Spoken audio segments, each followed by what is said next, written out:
Depth of Quran YouTube চ্যানেলের সম্মানিত দর্শক শ্রোতাগণের প্রতি আমার সালাম জানাচ্ছি। আসসালামু আলাইকুম ওয়া রাহমাতুল্লাহি ওয়া বারাকাতুহু। আজকে ফেব্রুয়ারি মাসের 15 তারিখ 2026 খ্রিস্টাব্দ, ফাল্গুন মাসের 2 তারিখ 1432 বাংলা সন এবং শাবান মাসের 26 তারিখ বাংলাদেশে অনুষ্ঠিত হিজরি ক্যালেন্ডার অনুযায়ী শাবান মাসের 26 তারিখ 1447 হিজরি। আজকে আমরা পবিত্র কোরআনের 23 নম্বর সূরা আল মুমিনুন এর 53 থেকে 78 আয়াত উপস্থাপন করব এবং এটা হবে ডেপথ অফ কোরআন ইউটিউব চ্যানেলে বাংলা ভাষায় বা বাংলা ভাষ্যে উপস্থাপিত 176তম পর্ব। 172 থেকে শুরু করে 173, 174, 175 এই 4টা পর্ব আমরা ইতিমধ্যে সূরা আল মুমিনুন আলোচনা করেছি, তেলাওয়াত করেছি। এখন 176 পর্ব করব ইনশাআল্লাহ।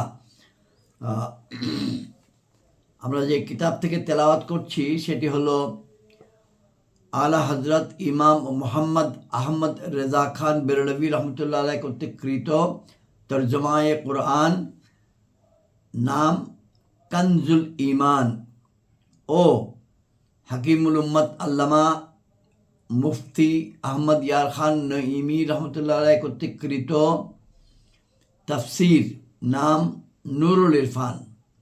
এই উভয়ের সমন্বিত বঙ্গানুবাদ যেটি করেছেন মাওলানা মোহাম্মদ আব্দুল মান্নান, চট্টগ্রাম নিবাসী। 53 নম্বর আয়াত থেকে তেলাওয়াত শুরু করছি। আউযু বিল্লাহ। তার আগে আমরা দরুদ শরীফ পড়ব।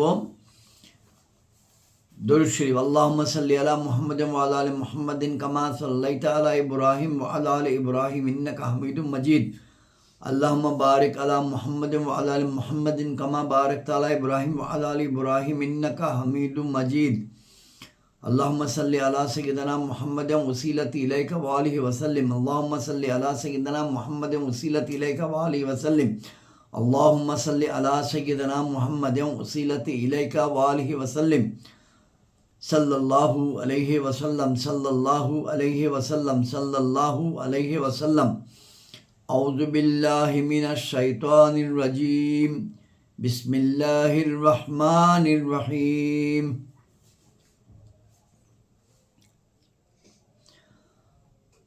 فتقطعوا أمرهم بينهم زبورا كل حزب بما لديهم فارحون فذرهم في غمرتهم حتى حين أن يحسبون أنما نمدهم به من مال وبنين نسارع لهم في الخيرات بل لا يشعرون إن الذين هم من خشية ربهم مشفقون والذين هم بآيات ربهم يؤمنون والذين هم بربهم لا يشركون والذين يؤتون ما آتوا وقلوبهم وجلات أنهم إلى ربهم راجعون أولئك يسارعون في الخيرات وهم لها سابقون ولا نكلف نفسا إلا وسعها ولدينا كتاب ينطق بالحق وهم لا يظلمون بل قلوبهم في غمرة من هذا ولهم آمال من دون ذلك هم لها آملون حتى إذا أخذنا مترفيهم بالعذاب إذا هم يجأرون لا تجأروا اليوم إنكم منا لا تنصرون قد كانت آياتي تتلى عليكم فكنتم على أعقابكم تنكسون مستكبرين به سميرا تحذرون আফালাম ইয়াদাব্বারুল কওলা আম জাআহুম মা লাম ইয়াতি আবাহুমুল আউয়ালিন আম লাম ইয়ারিফু রুসুলাহুম ফাহুম লাহু মুনকিরুন আম ইয়াকুলুনা বিহি জিন্নাহ বাল জাআহুম বিল হাক্কি ওয়া আকসারুহুম লিল হাক্কি কারিউন ওয়ালাউ ইত্তাবাআল হাক্কু আহওয়াআহুম লাফাসাদাতিস সামাওয়াতু ওয়াল আরদ লাফাসাদাতিস সামাওয়াতু ওয়াল আরদু ওয়া মান ফীহিন বাল আতাইনাহুম বিযিকরিহিম ফাহুম আন যিকরিহিম মুরিদুন আম তাসআলুহুম খারাজান ফাখারাজু রাব্বিকা খায়রুন ওয়া হুয়া খায়রুর রাযিকিন ওয়া ইন্নাকা লাতাদউহুম ইলা সিরাতিম মুস্তাকিম ওয়া ইন্নাল্লাযীনা লা ইউমিনুনা বিল আখিরাতি আনিস সিরাতি লানাকিবুন ওয়ালাউ রাহিমনাহুম ওয়া কাশাফনা মা বিহিম মিন দুররিল লালাজ্জু ফি তুগয়ানিহিম ইয়ামাহুন ওয়ালাকাদ আখাযনাহুম বিল আযাবি ফামাস্তাকানু লিরাব্বিহিম ওয়া মা ইয়াতাদাররাউন হাত্তা ইযা ফাতাহনা আলাইহিম বাবান যা আযাবিন শাদীদিন ইযা হুম ফীহি মুবলিসুন ওয়া হুয়াল্লাযী আনশাআ লাকুমুস সামআ ওয়াল আবসারা ওয়াল আফইদা ক্বালীলাম মা তাশকুরুন সাদাকাল্লাহুল মাওলানাল আযীম ওয়া সাদাকা রাসূলুহুন নবিয়্যুল কারীম। আয়াত 53 থেকে বাংলা অর্থ উপস্থাপন করছি। প্রয়োজনে কোনো না কোনোখানে আমরা টিকা থেকেও কিছু পড়ে শোনাবো ইনশাআল্লাহ। আয়াত 53, তার আগে 52টা বলে শোনায় ওখানে কি লেখা ছিল। এবং নিশ্চয়ই এই যে তোমাদের দিন সেটা একই দিন এবং আমি তোমাদের রব হই, অতএব আমাকে ভয় করো ছিল এটা আয়াতটা। ওয়া ইন্না হাযিহি উম্মাতুকুম উম্মাতাম ওয়াহিদাতাম ওয়া আনা রাব্বুকুম ফাত্তাকুন। আল্লাহ রাব্বুল আলামিন সময়ে সময়ে যুগে যুগে নবী রাসূলগণকে পাঠিয়েছেন, কিন্তু তাদের অন্তর্ধানের পরপরই উম্মতগণ বিভক্ত হয়ে যেত, বিভিন্ন ভাগে বিভক্ত হতো, দলে উপদলে বিভক্ত হয়ে যেত। এটা হচ্ছে এই আলোচনা বা অর্থের মধ্যে প্রধান থিম। 53, অতঃপর তাদের উম্মতগণ নিজেদের কাজ বা ধর্মকে পরস্পরের মধ্যে টুকরো টুকরো করে ফেলেছে। প্রত্যেক দলই তাদের নিকট যা আছে তা নিয়ে আনন্দিত। 54, সুতরাং আপনি তাদেরকে ছেড়ে দিন তাদের নেশার মধ্যে একটা সময়সীমা পর্যন্ত। আল্লাহ রাব্বুল আলামিন আল্লাহ রাসূল সাল্লাল্লাহু আলাইহি ওয়াসাল্লামকে বলছেন, আপনি তাদেরকে ছেড়ে দিন তাদের নেশার মধ্যে একটা সময়সীমা পর্যন্ত, তথা তাদের মৃত্যু আসা পর্যন্ত। আয়াত 55, তারা কি এই কথা মনে করছে যে আমি তাদেরকে ধন ঐশ্বর্য ও সন্তান দ্বারা যে সাহায্য করেছি তা তাদেরকে শীঘ্র কল্যাণসমূহই প্রদান করেছি? বরং তাদের খবরই নেই। আয়াত 57 থেকে আয়াত 61, এই 5টি আয়াতের মৌলিক বক্তব্য থিম একই, একটির পর একটি। আয়াত 57 থেকে 61, নিশ্চয়ই ওই সব লোক যারা তাদের রবের ভয়ে সন্ত্রস্ত হয়ে রয়েছে এবং ওই সব লোক যারা আপন রবের আয়াতসমূহের প্রতি ঈমান আনে এবং ওই সব লোক যারা আপন রবের সাথে কোনো শরীক স্থির করে না এবং ওই সব লোক যারা প্রদান করে যা কিছু প্রদান করে থাকে এবং তাদের অন্তর ভয় করতে থাকে এতে যে তাদেরকে আপন রবের দিকে প্রত্যাবর্তন করতে হবে। এই সব লোক কল্যাণকর কার্যাদি দ্রুত সম্পাদন করে এবং এরাই সর্বপ্রথম সেগুলোর নিকট পৌঁছায়। সেগুলোর নিকট বোঝা গেল সৎ লোকদের এখান টিকা নাম্বার 91 পেজ 915। নেক কাজের দিকে তরা করা বা দ্রুত করার জন্য চেষ্টা করা এবং অন্যের আগে অগ্রসর হওয়ার জন্য চেষ্টা করা। আয়াত 62, এবং আমি কোনো প্রাণের উপরে বোঝা অর্পণ করি না কিন্তু তার সাধ্যমতো, আর আমার নিকট একটা কিতাব আছে যা সত্য ব্যক্ত করে এবং তাদের প্রতি জুলুম হবে না। সূরা বাকারার একদম শেষ দিকের আয়াতে আছে লা তুকাল্লিফুল্লাহ উসআহা, অর্থাৎ আমরা কারো ব্যক্তির সাধ্যের বেশি তার উপরে চাপাইয়া দেই না। সূরা বাকারার ওই 3টে আয়াত অত্যন্ত গুরুত্বপূর্ণ, বারবার তেলাওয়াত করার মতো আয়াত। লিল্লাহি মা ফিস সামাওয়াতি ওয়া মা ফিল আরদি ওয়া ইন তুবদু মা ফি আনফুসিকুম আও তুখফুহু ইউহাসিবুকুম বিহিল্লাহ ফায়াগফিরু লিমান ইয়াশা ওয়া ইউআযযিবু মান ইয়াশা ওয়াল্লাহু আলা কুল্লি শাইইন কাদির। আমানা রাসূলু বিমা উনজিলা ইলাইহি মিন রাব্বিহি ওয়াল মুমিনুন কুল্লুন আমানা বিল্লাহি ওয়া মালাইকাতিহি ওয়া কুতুবিহি ওয়া রুসুলিহি লা নুফাররিকু বাইনা আহাদিন মিন রুসুলিহি ওয়া ক্বালু সামি'না ওয়া আতা'না গুফরানাকা রাব্বানা ওয়া ইলাইকাল মাসির। লা ইউকাল্লিফুল্লাহু নাফসান ইল্লা উসআহা লাহা মা কাসাবাত ওয়া আলাইহা মাকতাসাবাত। রব্বানা লা তুআখিযনা ইন নাসিনা আও আখতানা রব্বানা ওয়া লা তাহমিল আলাইনা ইসরান কামা হামালতাহু আলাল লাযিনা মিন ক্বাবলিনা রব্বানা ওয়া লা তুহাম্মিলনা মা লা তাকাতা লানা বিহি ওয়া'ফু আন্না ওয়াগফির লানা ওয়ারহামনা আনতা মাওলানা ফানসুরনা আলাল কওমিল কাফিরিন। এখানেও ঠিক ওইটাই বলা হয়েছে, ওয়ালা নুকাল্লিফু নাফসান ইল্লা উসআহা, এবং আমি কোনো প্রাণের উপর বোঝা অর্পণ করি না তার সাধ্যের বাইরে, আর আমার নিকট একটা কিতাব আছে যা সত্য ব্যক্ত করে এবং তাদের প্রতি জুলম হবে না। 63, বরং তাদের অন্তর এই বিষয়ে অলসতার মধ্যে রয়েছে এবং তাদের কাজ ওইসব কাজ থেকে ভিন্ন যেগুলো তারা করছে।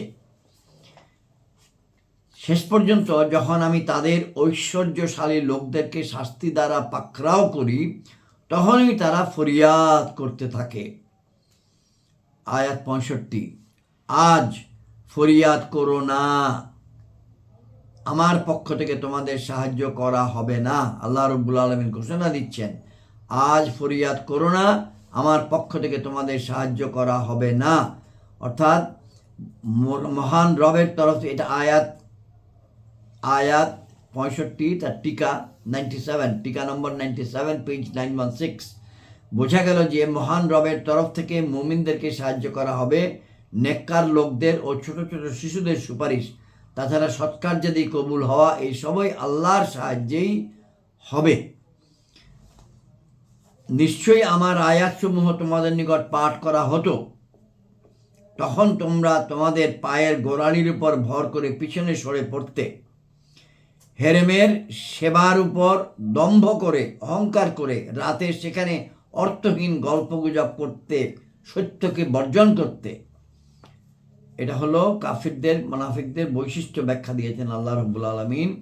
3টা ব্যাখ্যা, কোরআনুল কারীমকে গভীরভাবে না শোনা এবং এরকম বলা যে আমরা হেরেম শরীফের অধিবাসী, কাজেই আমাদেরকে আল্লাহর শাস্তি স্পর্শ করবে না, এবং কাবার চতুর্পাশে সমবেত হয়ে ইবাদত করার পরিবর্তে কিসসা কাহিনী আওড়াতে থাকা এবং কোরআনুল কারীমের প্রতি ঠাট্টা বিদ্রুপ করা।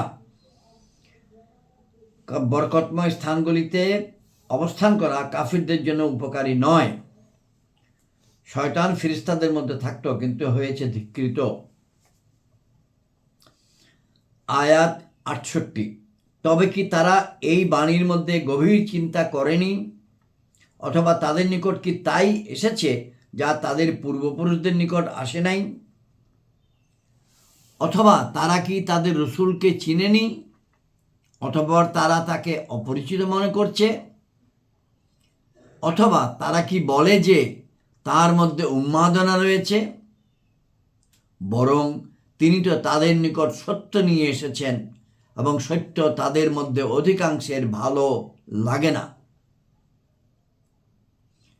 এবং যদি সত্য তাদের কামনা বাসনার অনুগামী হতো তবে অবশ্যই আসমান ও জমিন এবং যা কিছু সেগুলোর মধ্যে রয়েছে সেগুলি সব কিছু ধ্বংস হয়ে যেত। বরং আমি তো তাদের নিকট এমন জিনিস এনেছি যাতে তাদের খ্যাতি ছিল, সেই জিনিসটা হলো টিকা 104 পেজ 917, অর্থাৎ কোরআনুল মজিদ দুনিয়া এবং আখিরাতের জন্য। কোরআনুল মজিদ অনুযায়ী আমল করে জান্নাতের উপযোগী হয়ে যাওয়া যেত, আর দুনিয়াবাসীদের পথ প্রদর্শক হয়ে যেত। অতঃপর তারা নিজেদের সম্মান থেকে মুখ ফিরিয়ে নিয়েছে, অর্থাৎ কোরআনুল করিম পেলে তারা যে সম্মানিত হতো সেই সম্মান থেকে তারা মুখ ফিরিয়ে নিয়েছে। আয়াত 72, অথবা আপনি কি তাদের নিকট কোনো প্রতিদান চাচ্ছেন? সুতরাং আপনার রবের প্রতিদানই সর্বাপেক্ষা উত্তম এবং তিনি সর্বাধিক উত্তম জীবিকা দাতা। ওয়াহুয়া খায়রুর রাযিকিন। এখানে 105 নম্বর টিকা, পেজ 917 এবং 106 নম্বর টিকা,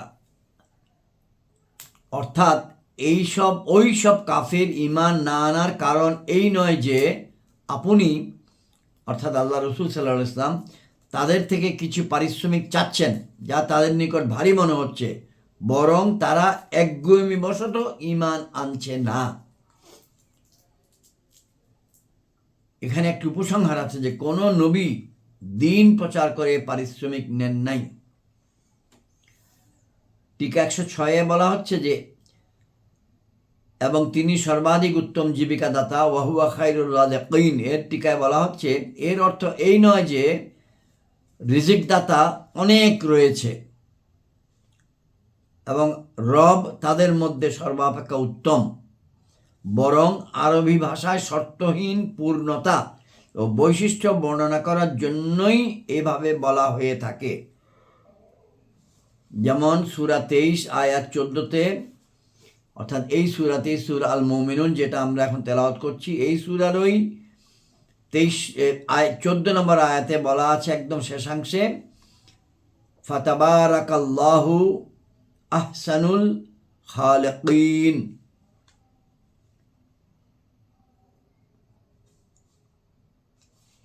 আমরা আয়াত নম্বর 72 পড়েছি, এখন আয়াত 73 অর্থ, এবং নিশ্চয়ই আপনি তাদেরকে সরল পথের দিকে আহ্বান করছেন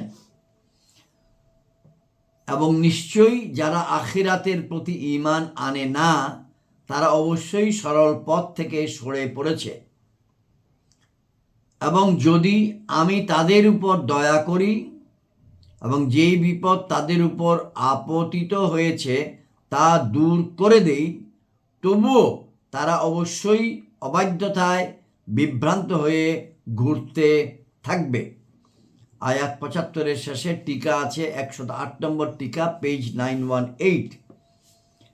এখানে বলা হচ্ছে হুজুর সাল্লাল্লাহু আলাইহি ওয়াসাল্লামের দোয়ার ফলে মক্কা মুআজ্জামার উপর দীর্ঘ 7 বছর যাবৎ দুর্ভিক্ষ চাপিয়ে দেওয়া হয়েছিল, এমনকি মক্কাবাসীগণ গাছের ছাল পর্যন্ত খেয়েছিল। তখন কুরাইশ বংশীয় নেতৃবৃন্দ আবু সুফিয়ানকে হুজুরের খিদমতে দোয়ার জন্য আরজ করে পাঠালো। আবু সুফিয়ান এসে হুজুরের নিকট আরজ করলেন, আপনি সমস্ত বিশ্বের জন্য রহমত বলে দাবি করছেন আর মক্কাবাসীগণ ক্ষুধায় মরে যাচ্ছে, দোয়া করুন যাতে মহান রব দুর্ভিক্ষ দূরীভূত করে দেন। হুজুর সাল্লাল্লাহু আলাইহি ওয়াসাল্লাম দোয়া করলেন, যার ফলে দুর্ভিক্ষ দূরীভূত হয়ে গেল। এই ঘটনা এই আয়াতে উল্লেখ করা হয়েছে। এরশাদ হয়েছে যে এই সব লোক সাময়িকভাবে তোষামত করছে, বিপদ দূরীভূত গেল আর তারা আপনার দরবারে আসা বন্ধ করে দিল। এ থেকে আরো একটা জিনিস উপসংহার পাওয়া যায়, কাফেরগণও বুঝতো যে হুজুর সাল্লাল্লাহু আলাইহি ওয়াসাল্লামের দোয়া বালা মুসিবত দূরীভূতকারী।